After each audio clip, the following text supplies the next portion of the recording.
뭐 오늘 한번 녹음을 해보려고 그래요. 이 녹음이 잘 안 돼요. 왜냐면 오픈 스페이스라서 이 마이크가 좀 떨어져 있고요. 그래서 좀 안 됩니다.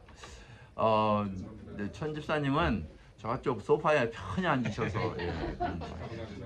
왜냐면 저희는 저기 늦게 오시는 분들을 대접하는 그런 반이에요. 그래서 편하게 제가 미국에 40년 전 44년 전이네요 벌써. 80년에 이민을 왔는데요. 그때부터 지금까지 쭉 사역을 했어요.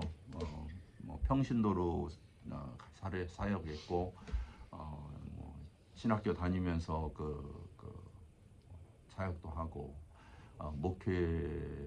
목회자로서도 사역을 하고, 또 미군에서도 뭐 채플린도 하고, 또 이렇게 뭐 직장도 다니면서 사역도 하고. 그런데 이 많은 부류의 사람들을 만났어요. 많은 부류의 사람들을 만날 때마다 너무나 가지각색의 생각을 가지고 있죠. 특히 이 성경이 무엇이냐라고 물어보면 대부분 여기에 대한 권위가 교회를 다니는 분들은 그냥 자연적으로 뭐 하나님 말씀이 모양이다 이렇게 그냥 수용하는 경우가 많고요. 그런데 최근에 들어서 최근이 아니라 근대 사회에 들어서 이 기독교 사회에 세상이 말고 기독교 사회에 신학교 학자들이 이것은 하나님의 말씀이지만 하나님 말씀을 포함한 이스라엘의 역사책 혹은 지혜 서다라고 생각을 해요. 주장하게 됐어요. 그래서 그럼 무엇이 하나님의 말씀인가라고 물어보면 여러 가지 이제 이론들이 있는데 그 중에 특별히 이것은 여호와의 말씀이니라라고 기록한 글들은 하나님 말씀이고 다른 것은 선지자의 말이다.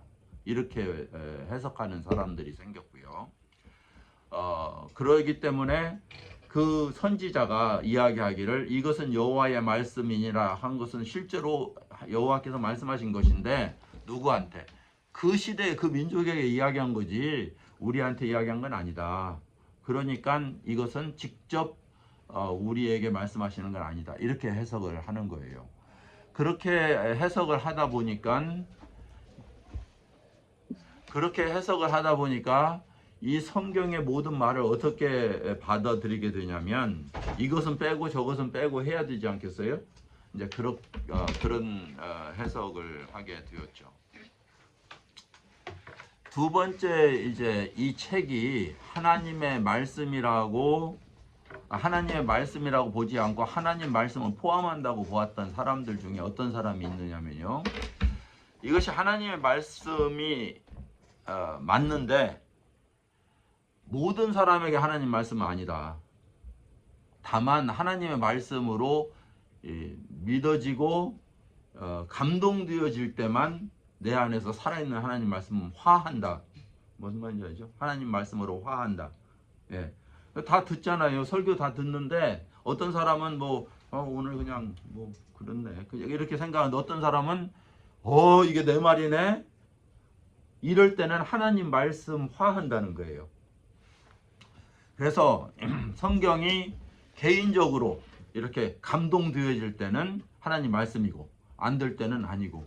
그러니까 기준은 누구냐면 나의 감정, 나의 이성이 되는 거죠. 이러한 이론이 생기기 시작했어요. 그게 이제 현재 기독교의 신학자들이 해석하는 자유신학이에요. 그런데 오늘 우리는 그러면 이 성경은 무엇이냐 하는 것을 초점을 두고 우리는 공부를 해야 되는데요. 좀 솔직하게 이렇게 자기 자신을 드러냈으면 좋겠어요. 나는 어떻게 믿음을 가지고 있는가. 그래야 이것이 해결되거든요. 근데 이제 첫 번째 질문하기 전에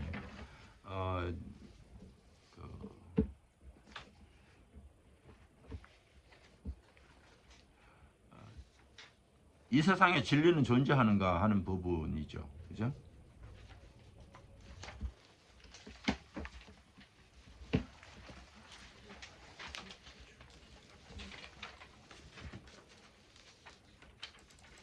몇 페이지예요? 제가 아까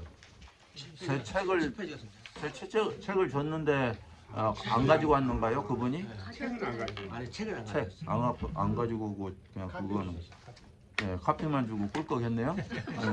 그 카피 주세요. 그래? 예. 이렇게 심한 말을 하면 안 되는데 여기 녹음하고 있는데. 죄송합니다. 자, 꿀꺽 하셨네.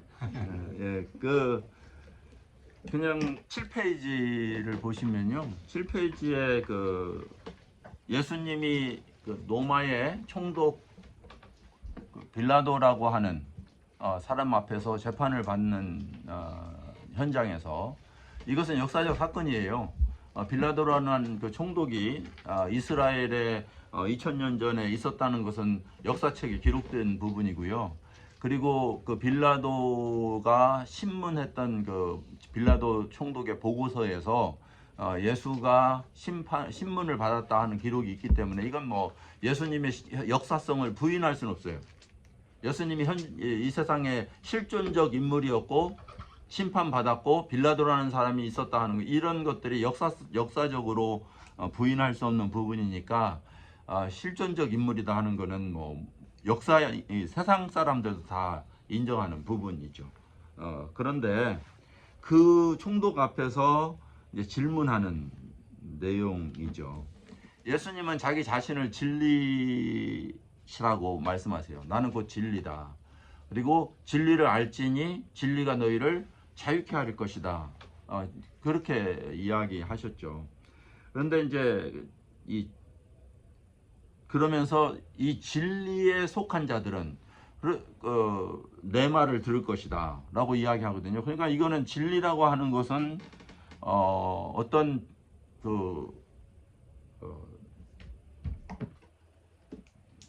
어떤 이론적인 것이 아니라는 거거든요. 로에 가까운 도.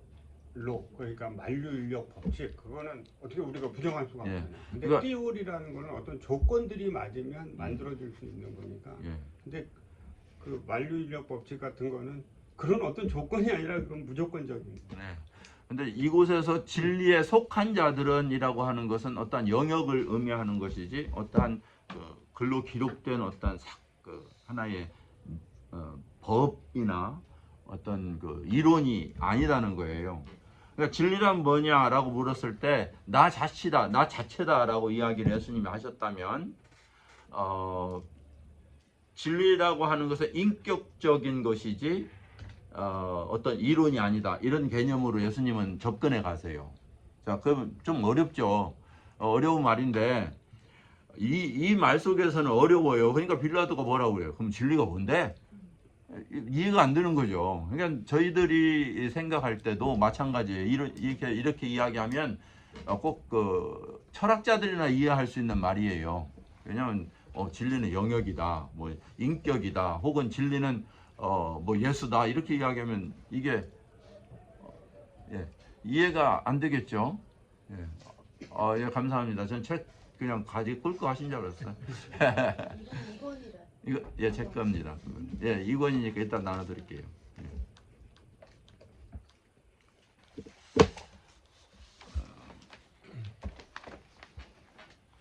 제가 여기에 뭐 그렇게 많은 시간을 하려고 한 건 아닌데요. 어쨌든 그래서 진리란 무엇이냐라고 빌라도가 이야기했을 때 진리의 특징을 제가 말씀드리려고 그래요. 진리의 특징. 진리는 영원해야 돼요. 그리고 진리는 불변해야 돼요. 그렇지 않으면 진리가 될 수 없어요. 그렇죠? 그건 뭐 당연하죠. 여러분들이 변하는 것을 어떻게 진리라고 수용할 수 있어요? 그러니까 변할 수 없고 불변해야 되고 그 다음에 영원해야 돼요. 그것을 다시 말하면요, 이거예요. 우리가 세상 어느 곳이든지 이 진리는 다 수용되어야 돼요. 예를 들어 볼게요. 아프리카에서 진리인데 이 미국에서는 아니다. 아마존 토인들은 수용할 수 없는데 오직 문명인만 수용한다. 이건 진리가 될 수가 없어요. 그렇지 않겠어요? 그죠? 그러니까 장소에 상관없이 모든 곳에서 보편적으로 공용할 수 있는 이것이 바로 진리의 영역이에요. 두 번째는 뭐냐면 만년 전에 인간이 수용할 수 있었다면 만년 후에 인간도 수용할 수 있어야 돼요. 그러니까 시간과 상관없이 시대와 상관없이 역사와 상관없이 수용될 수 있는 것이 진리예요. 그렇다고 한다면 세월을 두고 변화된 것은 진리가 아니라니까요. 그거는 그렇다고 한다면 영원한 것이야 될 때 과연 세상에 영원한 것이 무엇일까라고 우리는 이제 초점을 둬야 되는 거죠. 그다음에 이제 성경에서는 하나님은 진리시고 영원하시고 불변하시고 그의 말씀은 진리다라고 선포하고 있어요. 이제 그것이 이제 성경에서 선포하는 거예요. 너희들이 이야기하는 그 하나님이지라고 이제 이 세상 믿지 않는 사람, 특별히 이제 성경을 거부하는 사람들은 이야기하죠. 그건 너희들 주장이지. 이렇게 이야기할 수 있는 거죠. 자, 그러면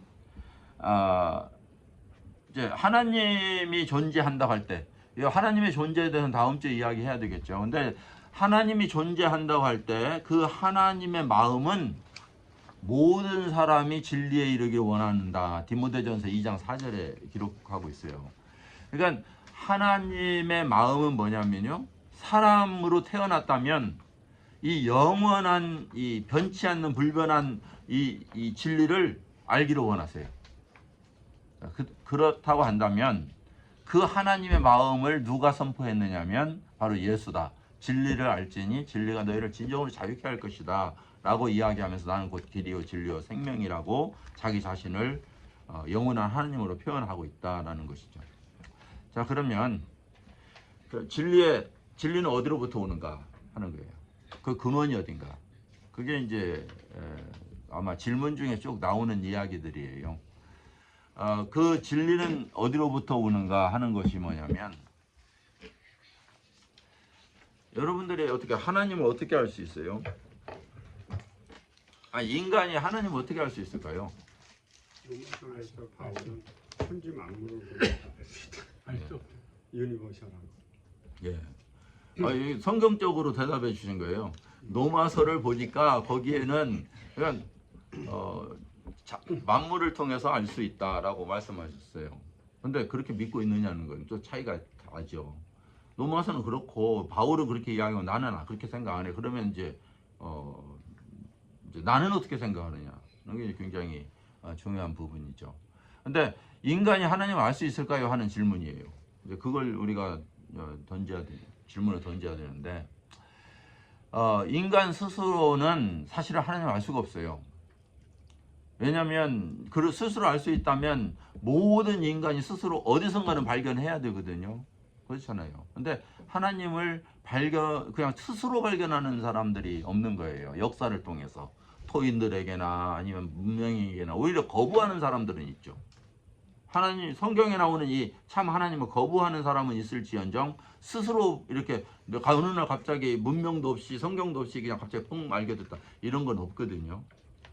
그런데 이제 그 하나님을 계신다는 전제 아래서 인간이 하나님을 알기 위해서는 하나님이 인간에게 자기 자신을 나타내 줘야 돼요. 그걸 이제 그 성경적 개념으로는 계시라고 불러요. 계시. 이 계시라고 하는 단어는 뭐냐면 양파 껍질을 벗긴다, 이런 말이에요. 양파 껍질을 벗긴다. 여러분들이 양파 속을 퍼플 양파 이렇게 있잖아요. 근데 이 양파가 있는데 그걸 어떻게 속을 알아요? 이게 껍질을 벗겨봐야 알잖아요. 근데 벗기면 또 하나가 쌓여 있어. 그렇죠? 또 벗기는 거예요. 벗겨나가는 과정이다. 이게 계시라는 의미죠. 계시라는 의미인데요. 하나님께서 인간에게 자기 자신을 나타내 준 만큼 인간은 하나님을 알 수 있는 것이다. 이게 계시예요. 그래서 하나님께서는 계시를 두 가지 방법에서 인간에게 계시하셨다. 이렇게 해석하고 있어요. 첫 번째 하나님을 계시하는 방법으로 일반 계시라는 게 있어요. 일반 계시. 일반 계시라는 건 뭐냐면 모든 사람에게 하나님은 자기 자신을 계시했다. 일반적으로 계시했다 하는 의미인데요. 그 하나님을 자기 자신을 드러내는 계시로 모든 사람에게 나타낸 계시로 아까 곽 집사님께서 말씀하신 것처럼 그의 만들어진 만물 속에 피조물 속에 그러니까 세상의 모든 만들어진 이 우주 속에 자기를 심어놨다는 거예요. 반영시켰다 이렇게 보셔야 돼요.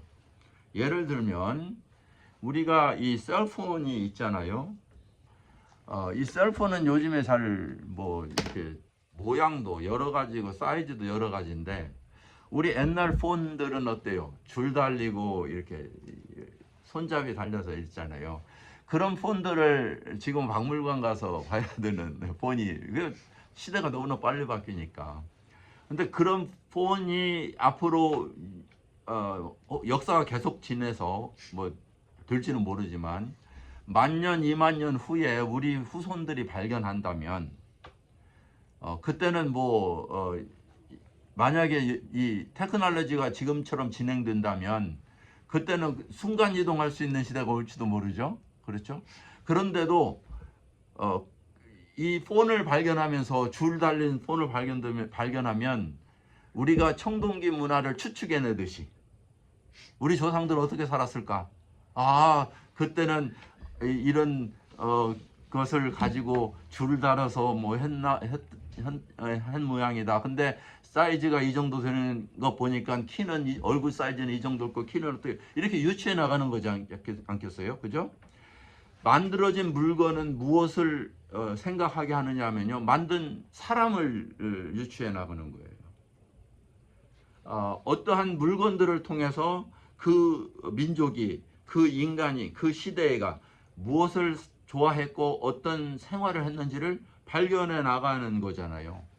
동일하게 이 만들어진 이 우주 속에서 이 원리가 있고 어떤 담겨져 있는 마음이 있다면 그걸 만물 속에 보여진 능력과 그의 성품을 발견한다고 그러거든요. 그런 것이 있다면 우리는 그것을 통해서 창조자를 알아가는 거예요. 여기까지는 하나님이라고 안 하고 창조주, 조물주라고 이야기하자고요. 창조주를 알아가는 거죠. 그러니까 이 하나님은 세상에 자기가 만든 이 만물 속에서 자기의 마음과 자기의 그 능력과 자기의 생각을 가지고 만들었기 때문에 그것을 통해서 하나님의 존재를 발견해 나가는 것이다.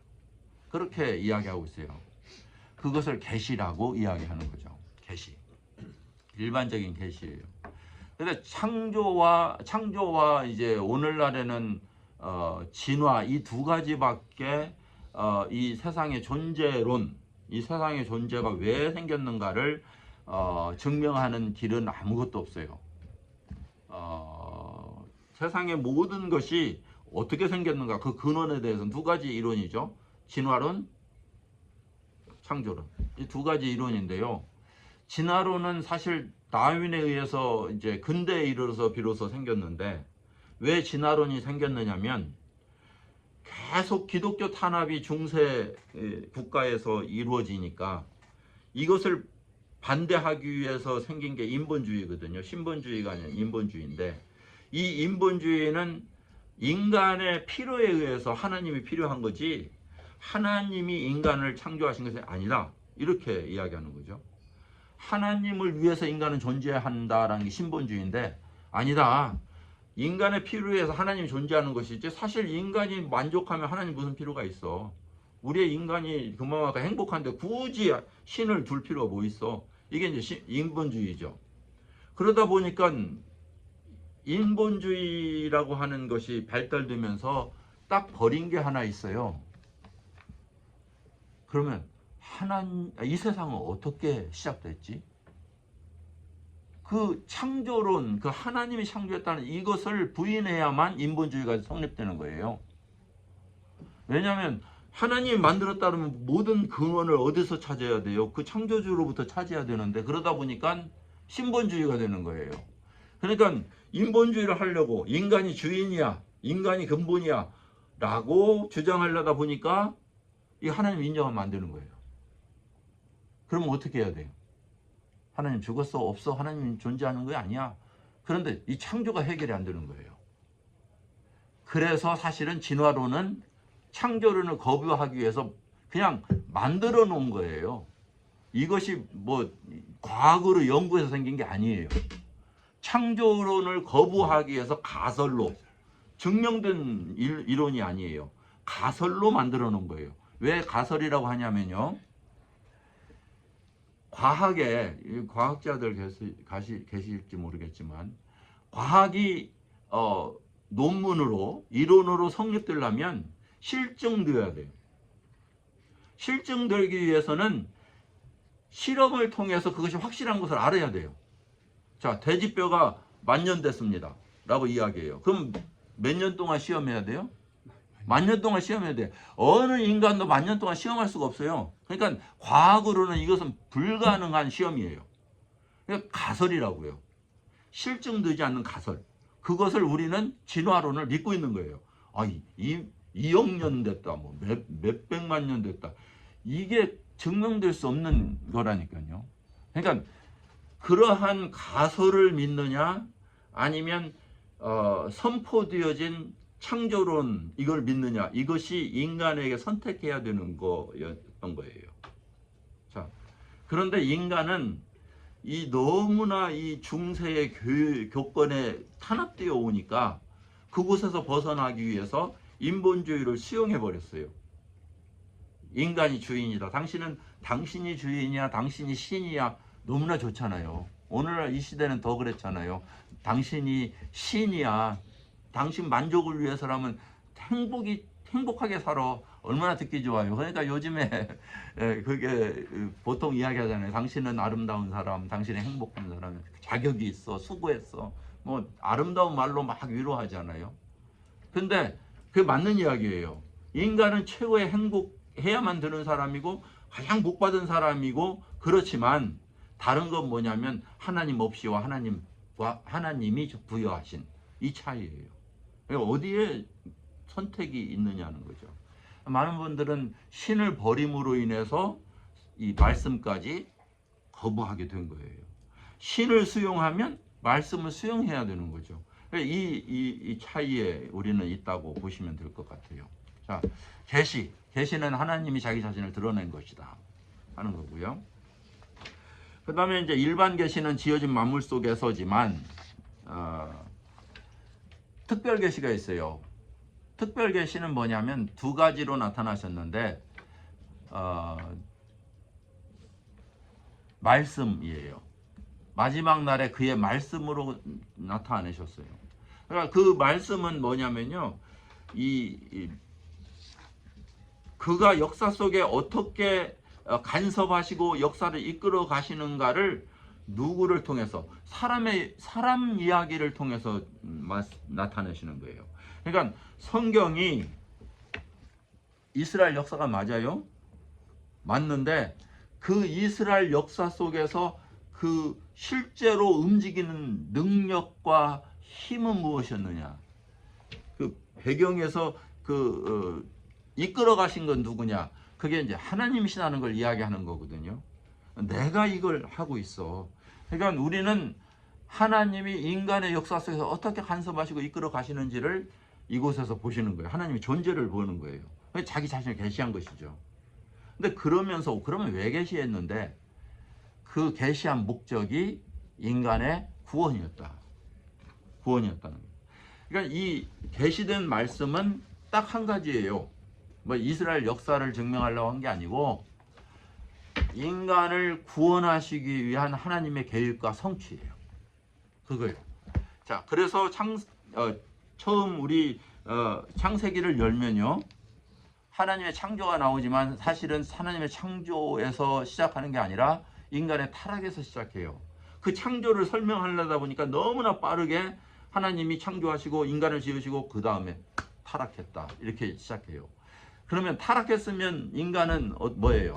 타락과 함께 저주받은 상태에 있는 인간을 하나님은 다시 회복하신다. 그것이 창세기 3장부터 계시록까지라니까요. 그러니까 성경의 모든 내용은 뭐냐면 하나님이 인간을 구원하시는 계획과 성취, 그것을 계시하신 거예요.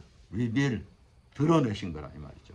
그러니까 성경은 우리들에게 어떤 지식을 제공하기 위한 것이 아니에요.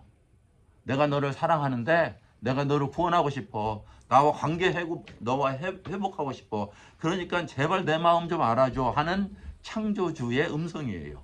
창조주의 음성. 그러니까 이 성경을 통해서만 하나님을 알 수가 있거든요. 계시니까.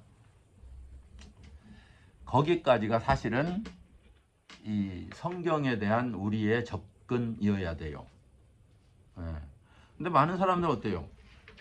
이것이 맞냐? 아니냐? 이것을 뭘로 판단하려냐면 이 지식으로 판단하려고 그래요.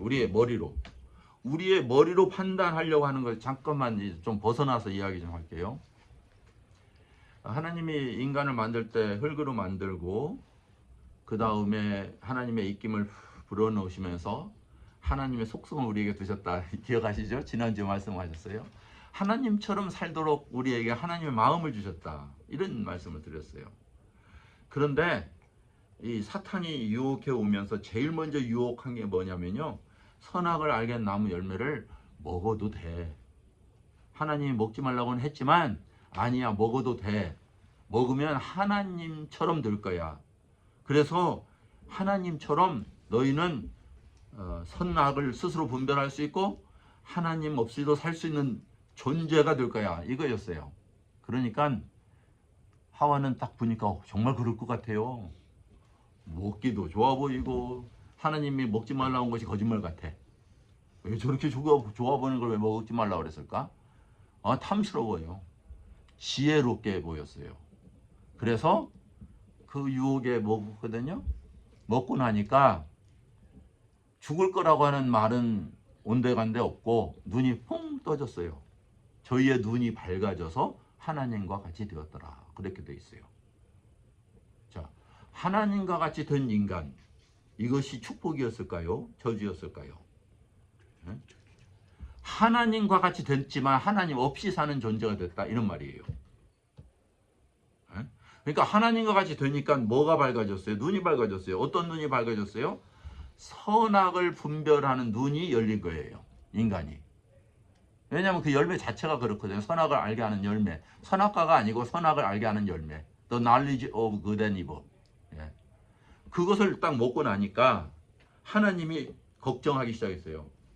저희들이 선악을 알게 하는 일에 우리와 함께 되었으니 저렇게 영생하면 어떡해? 이거 큰일 났다. 생명나무를 못 먹게 하자. 그리고 그 길을 막아버렸어요. 하나님께서. 영생하지 못하도록. 왜? 그렇게 살면 저주거든요. 자, 인간은 선악을 구분하는 일에 하나님과 같이 되었다. 그러니까 이 태어난 인간, 모든 인간들은요, 아담 이후에 하나님 없이 누가 선악을 구분하기 시작했어요? 내 스스로가, 우리 인간이. 그러니까 가정교육하면 태어나면 우리 애들한테 노노노 예스 예스를 가르치잖아요. 하지마. 이건 나쁜 거야. 예스 이거 좋은 거야. 선악을 구분해 주기 시작했어요. 인간이. 누구의 기준에서? 나의 기준에서. 그러면 하나님은 누구예요? 내가 된 거라니까요. 그러니까 범죄한 모든 인간의 기준은 하나님이 아닌 나의 기준으로 살게 되었다. 그것이 즉 인간이 하나님이 되었다 이 말이에요. 스스로 높여주죠. 그런데 그 나라고 하는 인간은 어디에 영향을 받고 살아요? 세상에 영향을 받아요. 문화, 경제, 정치 그런 영향을 받고 살아요. 학교, 친구, 혈연, 지연 이 영향 받고 산단 말이에요. 그러면 내가 구성되기 위해서는 모든 지식의 영향을 내가 받기 때문에 거기에 따라서 선과 악이 구분돼요. 그렇잖아요? 맞은가요? 예, 그래요. 그러니까 미개한 곳에 사는 사람들의 선과 악과 법치주의에 사는 사람들 선과 악은 다 다르단 말이에요. 그래서 그 선과 악에 따라서 어때요? 우리는 자책감이 있어요. 죄책감도 있고 스스로 길티다 아니다 이런 게 생기기 시작하는 거예요. 자, 그러면 한번 물어봅시다.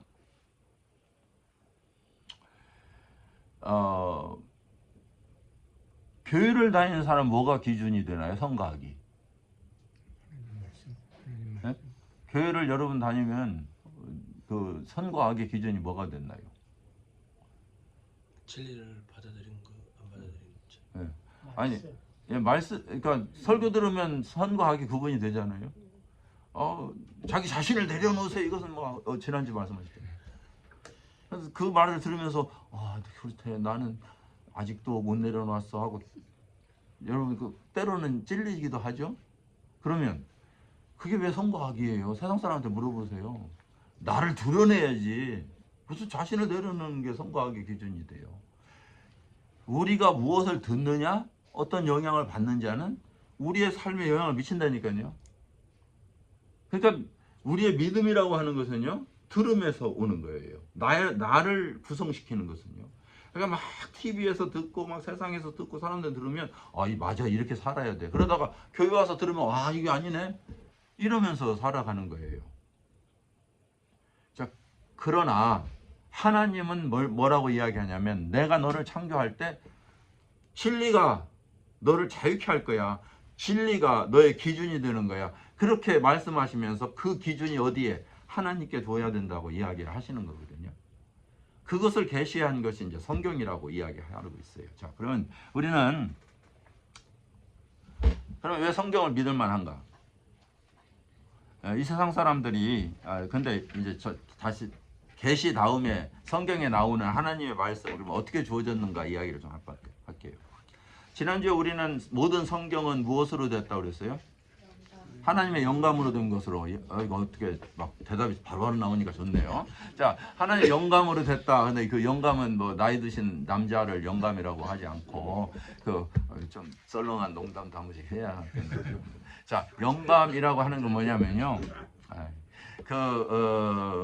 inspiration이라고 말씀드렸죠. inspiration이라고 하는 것은 입김이다 하는 말씀을 드렸어요. 하나님의 입김으로 된 것으로. 하나님의 창조와 같은 거예요. 하나님의 뱉으신 말씀이다. 숨결이다는 의미예요. 그런데 이 영감이라는 단어가 성경에 한 번밖에 안 나와요. 그만큼 그 성경에 대한 계시는 딱 그 하나님께 속한 거라는 것에 대한 거예요.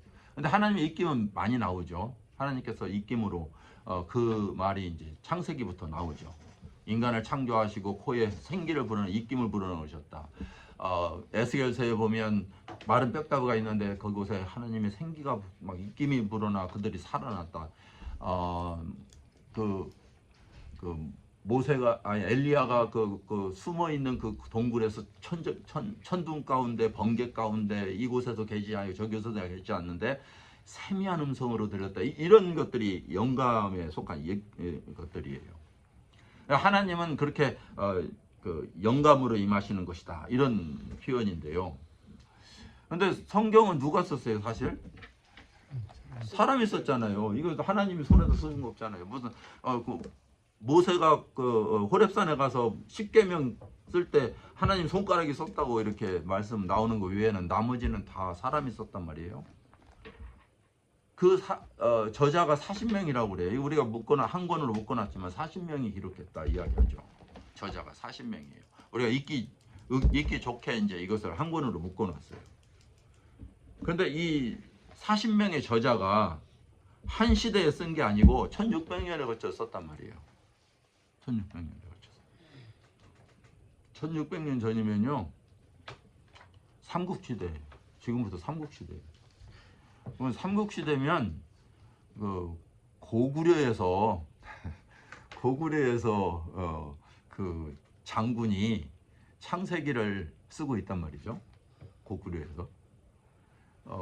을지문동 장군이 창세기를 이렇게 무슨 양 껍질에다가 이렇게 썼다고 해봅시다. 썼어요. 근데 계시록은 우리 아들이 자기 오피스에서 컴퓨터를 가지고 워드 프로세스에 계시록을 타자를 찌고 있어요. 생각해보세요. 이 기간의 차이가 얼마나 많이 나냐고요. 그게 같은 생각으로 한 주제로 이끌어 나갈 수 있는 거냐고 하는 거예요. 불가능한 일들이잖아요. 다른 단어에, 다른 시대에, 다른 나라에 사는 40명이 썼는데 하나의 하나님과 하나의 그 구원하시는 하나님의 스토리를, 즉 예수 그리스도에 대한 것을 기록했단 말이에요. 그리고 나서 2000년 후에 우리한테 또 주어진 거예요. 2000년이 지난 뒤에. 그래서 이 책에 기록된 것은 사실 그것을 보존하는 특별한 능력, 그러니까 신비에 가까운 능력이 아니면 불가능하다는 거죠. 자, 그런데 이곳에 그 인간이 기록할 때요. 그럼 그 인간 저자만 기록했느냐? 그게 아니라 베드로, 우리 한번 보겠습니다. 베드로 후서 1장 21절. 성경 공부라고 성경 한 번도 안 폈죠? 그래서 오늘 한 절은 펴야 될 것 같으네요. 자, 베드로 후서 1장 21절. 한번 읽어 주시겠어요? 20절부터. 여러분은 무엇보다 이것을 알아야 합니다. 곧 성경에 있는 어떠한 예언도 예언자가 마음대로 해석해서 생긴 것이 아니라는 것입니다. 예언이란 사람의 뜻에서 나온 것이 아니라 성령의 이끌림을 받은 사람들이 하나님의 말씀을 받아서 전한 것입니다. 이거 설명할 필요 없이 다 풀어져 버렸어요. 다른 분은 다른 성경 한번 읽어보세요. 21절. 예언은 언제든지 사람의 뜻으로 낸 것이 아니요 오직 성령의 감동하심을 입은 사람들이 하나님께마다 말한 것입니다. 예. 이제 두 가지 다른 해석 버전인데요. 이 세 번역에는 성령의 이끌림을 받은 자라고 해서 풀어서 설명을 했고요. 우리 대부분의 분들이 가지고 계신 개역 한글이나 개역 개정은 성령의 감동으로 된 것으로 이렇게 되어 있어요. 감동이라고 하는 뜻은 그러면 이끌림을 받았다라는 표현으로 쓴 거죠. 이 감동이라는 뜻은요, 뭐냐면 이끌렸다 하는 말이지만은 그 원어에 사용된 그 단어의 똑같이 사용한 단어가 사도행전에 나와요. 그 사도행전에 보면 바울이 노마로 가는 그 여정, 배를 타고 가는 제소로 가는 여정에서 풍랑을 만나요. 그런데 거기에 보면 바람에 기대어 우리가 항선할 때 이런 말이 나와요. 여기에 바람에 이끌려 이런 단어예요. 기대어 항선할 때 똑같은 단어를 사용하고 있어요. 감동이라는 단어를. 그 말은 무엇일까요? 이 저자가, 하나님의 말씀을 받는 저자가 마치 배가 파선해서 그냥 풍랑에 그냥 떠밀려 가듯이 이끌려 갔다, 이런 뜻이에요. 자, 그러면 하나님께서 어떤 말씀을 기록하기 위해서 그 사람을 아예 강압적으로 이끌어 가셨다, 이런 뜻이죠. 그럼에도 불구하고 그가 쓰는 글은 그 사람의 지식과 그 사람의 배경을 벗어나지 않아요. 생각해 보세요. 여러분들 글 쓸 때 어떻게 그 이상을 벗어나서 쓸 수 있겠어요? 눈 감고 있었더니 막 손을 막 이렇게 썼다, 이런 건 아니거든요. 하나님께서 내 마음에 주신 그 막 생각들이, 누가 뭐 소설가들이 그러잖아요. 지금 그 님이 오셨습니다, 그분이 오셨습니다, 그리고 막 찍잖아요. 그런 거예요. 막 생각지도 않은 막 그것이 쏟아지는 거예요. 근데 그 사람의 지식과 한계를 벗어나는 건 아니에요. 그것을 가지고 써 나가는 것이죠. 그리고 대상이나 누구를 선정하고 쓰기 때문에 그게 명확하게 초점이 맞춰 있죠. 자, 그렇다면 하나님께서 이 모든 40명의 저자들을 하나의 공통점 관점으로 이끌어 가시는 거예요. 이끌어 가시는 거예요. 그걸 감동이라는 표현이에요. 성경이. 그래서 마음대로 풀지 말아라. 왜냐하면 그 하나님께서 그에게 주신 생각을 이해할 수 있어야 되지 않느냐는 거죠. 그것을 우리가 발견할 수 있어야 되지 않느냐 하는 거죠. 자, 그 다음에 우리에게 주는 게 있어요. 그것이 사실은 감동이에요. 감동. 오늘날은 더 이상 하나님의 계시나 영감이나 이런 게 없어요. 더 이상 존재하지 않아요. 왜냐하면 모든 정경 하나님의 말씀이 다 주어졌기 때문에, 끝났기 때문에, 봉인되어졌어요. 그렇기 때문에 더 이상은 하나님이 직접 말씀하지 않아요. 그래서 하나님께서 우리에게 하나님께서 어제 우리에게 말씀하시기를, 이런 건 잘못된 표현이에요. 많은 사람들이 그렇게 표현하지 않아요. 특별히 신령하다고 하는 설교가들이, 제가 목사님이라고 안 했어요. 근데 설교가들이 그렇게 이야기했어요. 그냥 목사 포함되겠죠. 근데 어떤 분들은 그렇게 이야기하는 분이 계세요. 기도하는데 하나님께서 막 이렇게 말씀하셨다. 이런 거 없어요. 하나님께서 감동 주실 수는 있겠죠. 그죠? 감동하실 수는 있어요. 근데 그 감동이 하나님으로부터 왔는지 사탄으로 왔는지 우리는 분별해야 돼요. 그렇지 않겠어요? 굉장히 위험한 발상이에요. 예. 자, 이러한 마음을 주셨다, 이렇게 이야기하는 건 괜찮아요. 그건 나도 실수할 수 있으니까, 인간이니까.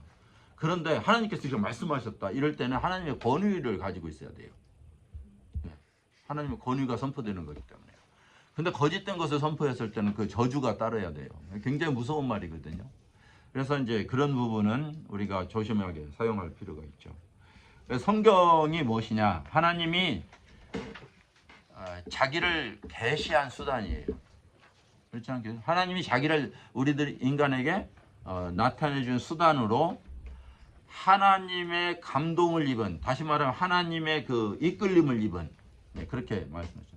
하나님의 이끌림을 입은 사람들에게 그의 영감으로 기록하여 준 역사, 시, 편지, 원리, 법, 묵시 등의 글이에요. 예. 그러니까 많은 장르들이 있어요. 많은 장르들이, 역사도 있고 시도 있고 한 집안의 이야기도 있고 편지도 있고 또 원리도 있고 법도 있고 또 사이파이 묵시라고 하죠. 이렇게 예언적인 상징적 그런 글도 있고 그래요. 자, 이러한 글들이 주어졌을 때 우리는 어떻게 그 글을 이해하느냐는 굉장히 중요해요. 그래서 성경이 어렵다고 하는 이유가 뭐냐면요, 수많은 장르로 되어 있어서 그 장르들을 이해하기가 어려워요. 예. 그 장르들은 소설이면 소설로 끝나면 좋은데 시는 또 다른 거거든요. 또 거기다가 무슨 공상, 예. 공상적 글이 나와요. 내가 보니 환상을 보니 머리는 독수리고 뿔이 5개 달렸고 이건 무슨 오늘날 공상 영화 보는 것 같은 그런 글들이 많이 나와요. 이런 것들을 해석한다고 하는 건 사실 쉽지 않죠. 그래서 이러한 것들을 우리가 문학적 해석이라고 하는데 그러한 해석 때문에 어려워요. 그래서 여러분들이 성경을 전체를 이해하려고 하면 좀 도움을 받아야 된다, 그런 것은 있어요. 자, 그 다음에 그렇다고 한다면 성경은 왜 믿을만한가 하는 부분을 조금 말씀드릴게요. 저는 이제 성경을 떠나서 이 신학자들이 이야기하는 걸로 믿을만한 것에 대해서 말씀을 드리려고 하는데요. 혹시 여기까지 질문 있으세요? 간단하게 대답 못하면 제가 나중에 글로 답변 드릴 수 있으니까요. 질문하셔도 돼요. 웃으시는 것이 질문 있으신 것 같은데 아니에요? 그 하나님께서 예. 아담과 이브를 창조하시고 이렇게 했을 때그 선악과를 예. 왜 거기다 놓으셨을까요? 예. 가장 중요하고 근본적인 질문 같아요. 하나님은 그걸 만들지 않았으면 뭐 좋은 거 아니냐 하는 거고요. 그 다음에 또 거기에서 파생되는 질문은 그러면 하나님은 먹을 줄 알았을 텐데, 왜냐하면 하나님이시면 전지하신데 먹을 줄 아는데 굳이 놔가지고 하셨을까? 또 안 먹게 할 수는 없는가? 뭐 이런 여러 가지 질문이 있을 수 있어요. 다 답할 수는 없겠죠, 그죠? 시간이 많지 않으니까. 그런데 그 모든 것이 하나님의 계획이었다. 먼저 이렇게만 생각하고 계세요. 계획이셨나요? 예, 하나님의 계획이었다. 그리고 하나님의 창조는 그 에덴 동산에서 끝나지 않고 하나님의 창조는 현재까지도 진행이고 완성하시는 건 계시록이다. 이렇게 생각하시면 되겠죠. 자, 그러면 이해는 되실 수 있죠. 아, 이것이 하나의 과정이었구나. 예, 이렇게. 예, 거기까지만 지금 이해하고 계시면 될 것 같아요. 자, 또 다른 질문 있으세요? 예. 자, 그러면 그 다음번에 성경이 하나님의 말씀인 이유는 문학적으로는요. 이 문학적으로 이것이 사실이라는 걸 증명하기 위해서는요. 가령 역사책, 과거의 고고학적인 책들을 발견하잖아요. 가령 조선 사기, 뭐 야사 이런 걸 발견을 하면 한 권만 있으면 그게 역사성, 신빙성이 없어요. 그런데 많은 사본들을 가지고 그걸 비교해서 중복되는 것이 몇 %냐에 따라서 이거 신빙성을 찾아요. 그게 이제 문학적 가치인데요. 그런데 그 고대 문헌들, 로마 역사, 요세푸스나 뭐 한국의 뭐 조선사기나 이런 것들, 우리가 지금 현재 믿고 있는 것들이요, 중복되는 게 많지 않아요. 중복되는 게. 그래서 한 50%면 신빙성을 예스로 쳐요. 50%. 많은 경우에 그 이하예요. 그런데 성경은 사본들이 91% 이상이에요. 중복되는 것이. 중복되지 않는 9%는 숫자 같은 거예요. 여기서는 30명이라는데 여기서는 3,000명이었다, 300명이었다, 뭐 이런 것들, 뭐 점 같은 거, 이런 것들만 오류가 있어요. 그러니까 오류보다는 다른 점이 있다, 이렇게 봐야 돼요. 그렇기 때문에 문학적으로 세상 어느 서적보다도 가장 accuracy, 그러니까 정확성이 있는 책이라고 설명하고 있어요. 이거는 이제 문학적인 거고요. 두 번째는 고대 그 근동 역사와 일치한다는 거예요. 사실 지금부터 3,500년 전 역사라고 한다면요, 이거는 완전히 원시 시대의 역사예요. 모세의 사건이거든요. 근데 그 모세의 사건에 일어났던 그 유적이 모세의 그 홍해를 증명하고 있고, 이러한 것들은 사실 그 역사성을 확실하게 이것이 사실이라는 것을 드러내 주는 거예요. 또한 이스라엘 백성들이 그 이야기했던 그 다윗의 역사나 이런 것들이요. 그러면 우리는 이렇게 생각할 수 있어요. 야, 어떻게 그 역사가 기록된 이후에, 모세 이후에는 뭐 그렇다고 치자, 글이 있으니까. 그런데 모세는 어떻게 아담 이야기를 알았대? 뭐 아담이 벌써 뭐 그쵸? 언제 죽었는지도 모르는 그런 사람이. 그런데 생각해 보시면요, 홍수 이전에 사람들은 거의 1000년을 살았어요.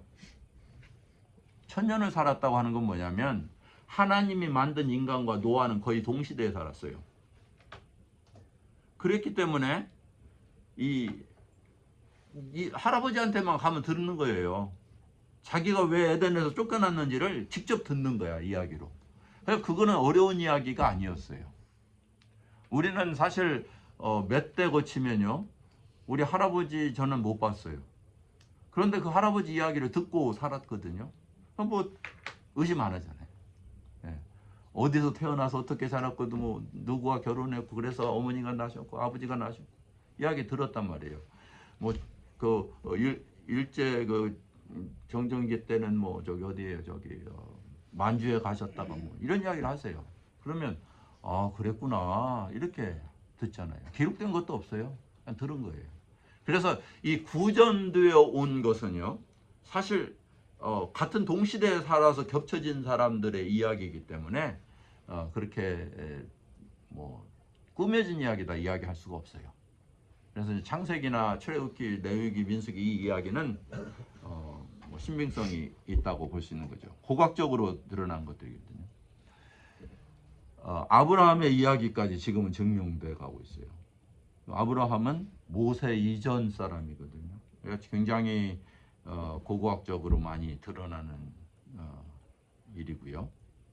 창세기 때 창세기에 근데 모세 오병만 모세가 썼는데 예. 이렇게 창세기 하나님이 이렇게 뭐 창조하신 날마다 그 부분은 완전한 100% 어떤 영감에 의해서 쓰여지는 그런 거. 예, 뭐 그렇게 봐야 될 것 같아요. 그런 모세를 통해서 기록한 것이 너무나 짧아요. 그러니까 빛을 만들기 위해서 빛이 있으라 그냥 그렇게만 했을까? 우리는 이제 그냥 하루 종일 근데 하루였잖아요. 그러니까 이제 그런 부분은 과학서적이 아니라는 것이 좀 달라요. 우리가 이 성경을 접근하는 방법 중에 하나는 뭐냐면요. 어떻게라고 하는 과학이에요. 어떻게. 그렇죠? 어떻게 이것이 이루어졌을까? 그러니까 세상에 빛이 어떻게 이루어졌을까? 물은 어떻게 이루어졌을까? 이런 것은 과학적 접근법이에요. 방법론적인 거죠. 그런데 종교적 접근법은 왜예요? 왜? 하나님은 왜 이것을 창조하셨고 왜 이걸 기록하셨고 왜라는 질문에서 시작되어야 된다. 그러니까 어떻게라고 하는 것은 사실 뭐예요? 제가 요즘에 눈이 안 좋거든요. 아시는 분은 아실 거예요. 제가 말씀드렸는지 모르겠지만 광시증이 생겨가지고요. 이쪽이 막 불이 팍팍 튀어요. 계속 튀는데 요즘에는 이제 커튼처럼 이렇게 왔다 갔다 해요. 그런 시간들이 노쇠현생이래요. 어떤 사람은 귀로 오거든 눈으로 오고 뭐 이렇대요. 그러니까 뭐 받아들이고 살아야 되는 거죠. 그래서 눈에 대해서 이제 좀 여기저기 서적도 보고 유튜브도 보고 하는데요. 이 눈꺼풀이 껌뻑이어야 눈에 루브리케이션을 시킨대요. 그래서 여기에 기름기를 여기 사이에 기름샘이 있대요. 기름이 이렇게 쫙 발라줘야 된대요.